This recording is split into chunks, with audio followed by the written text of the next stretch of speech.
Merasa pintar, bodoh saja tak punya. Karya Rusdi Mathari. Masuk Islam dulu, baru puasa Ramadan. Di kampungnya, Mat Piti sebetulnya orang yang biasa-biasa saja. Tidak melarat dan tidak kaya. Tapi orang-orang mengenalnya sebagai dermawan. Suka menyantuni anak yatim, membantu orang yang kesusahan, membayari utang orang-orang yang terjerat utang, mendatangi tetangga yang sakit dan mendoakan, dan sebagainya. Di bulan Ramadan, setiap hari dia mengirimi takjil ke masjid. Di rumahnya yang juga biasa-biasa saja, siapa saja boleh datang untuk menikmati buka puasa bersama-sama, kecuali pada hari pertama puasa. Di hari pertama itu, dia khusus mengundang Cak Delahom. Tak ada yang lain, dan itu bukan tanpa alasan.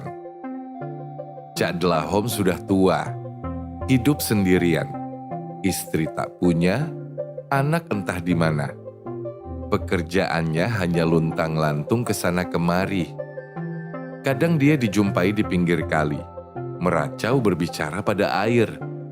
Kadang dia memanjat pohon dan mengaji keras-keras.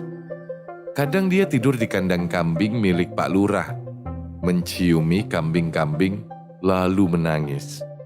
Kadang dia mendatangi masjid dan hanya berdiri memperhatikan orang-orang yang sholat dengan tatapan mata yang bisa menjatuhkan cecak di dinding.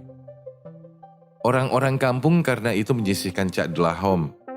Dia dianggap kurang waras. Anak-anak sering mengganggu dan menertawakan kelakuan Cak Delahom. Delahom gila, Delahom gila. Orang-orang semacam Cak Delahom itulah yang diprioritaskan oleh Mat Piti di bulan Ramadan. Dia menganggap Cak Delahom tidak saja miskin, tapi juga fakir. Orang yang serba kekurangan, dipinggirkan, dilupakan, dan karena itu patut mendapat perhatian dan kasih sayang. Lebih dari itu, Mat Piti suka mendengarkan Cak Delahom berbicara. Dia merasa sering ada pesan tertentu di balik ocehan Cak Delahom yang belum tentu dipahami semua orang di kampungnya. Maka, seperti bulan-bulan puasa yang sudah lewat, di hari pertama puasa Ramadan tahun ini, Mat Piti mengundang Cak Delahom berbuka di rumahnya. Disediakan dan disuguhi aneka jamuan, ote-ote udang, kelepon, serabi, setup pisang, es campur, rawon, kerupuk udang, telur asin, dan sebagainya.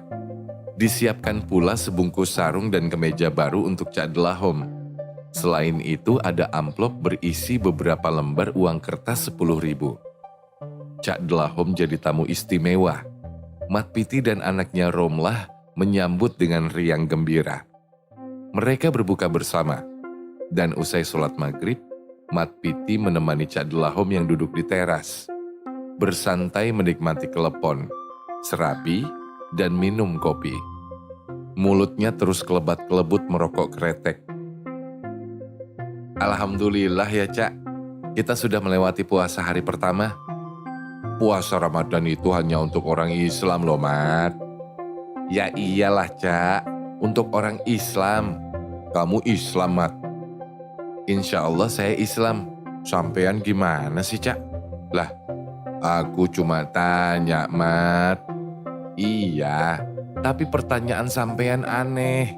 Sudah jelas saya Islam, malah ditanya apa benar saya Islam. Jadi benar kamu Islam? Bener lah, Cak. Saya Islam.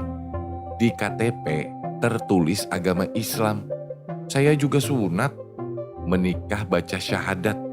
Saya sholat, puasa, zakat. Pernah naik haji. Ya, tapi kapan kamu masuk Islam? Ya, sejak dari kecil. Sejak lahir. Syarat masuk Islam itu apa, Mat? Cak, kalau mengetes orang, jangan kelewatan. Syarat masuk Islam ya baca syahadat, Cak. Itu ada di rukun Islam, rukun yang pertama. Lalu kapan kamu baca syahadat masuk Islam? Hah? Setiap sholat saya kan baca syahadat, Cak. Pas sholat itu, bacaan syahadatmu apa diniatkan untuk masuk Islam?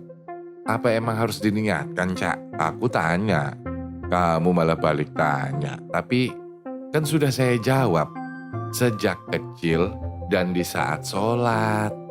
Syahadat itu hal paling dasar dalam Islam, Mat. Pondasi. Itu sebab orang masuk Islam. Pertama, harus baca syahadat. Disaksikan banyak orang. Jadi, maksud sampean, saya belum Islam. Lalu, tak usah puasa karena belum baca syahadat masuk Islam. Ya terserah kamu. Aku cuma bilang, puasa Ramadan hanya diwajibkan untuk orang Islam. Kamu mau masuk Islam atau enggak, itu urusanmu. Tidak ada paksaan dalam beragama, Mat.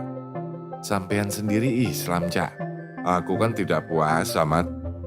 Satu kelepon pecah di mulut Mat Piti. Muncratan gula merahnya mengenai kaos putihnya. Cak Delahom cekikikan.